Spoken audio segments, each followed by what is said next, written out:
Welcome everybody to the Chris&Teena Johnson project, and today I'm going to show you a recipe. Beef dip, my own recipe, I just made it up. So you need a pan with olive oil and onion. We're just going to cut half of an onion. I got some beef from Aldi. It's like beef for carnitada. It says terrific for tacos, so it's like bigger than ground beef.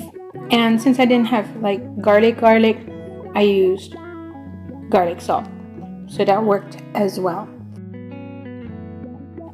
And we're just gonna cut the onion as good as we can. So I cut it in half, and I cut it smaller than that. You fry the onions in the olive oil in the pan, and then I found some chipotle peppers, so I got a couple out and just sliced them up and put them in the pan, and I just fried them in with the onions as well.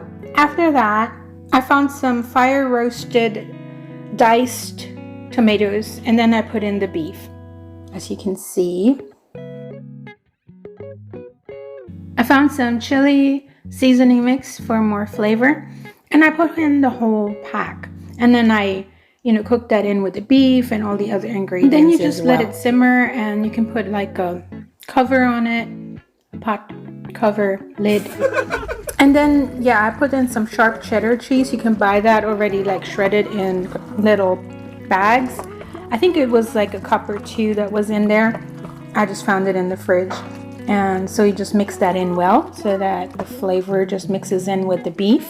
I think I let it cook for like 20-25 minutes, and then it was ready. I got these big dippers, tortilla chips from Aldi, and they look like little dippers, and they're easy to scoop the beef dip in. There you go. Oh, you wanted to see how it looked like now? Here!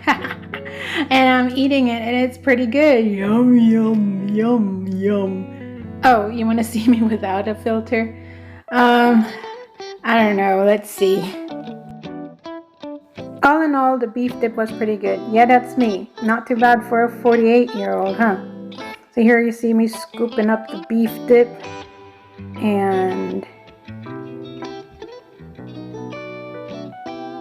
it was good. It's still hot, but no regrets. Tell me how you like it, how the recipe turned out. Thank you for watching the Chris&Teena Johnson project.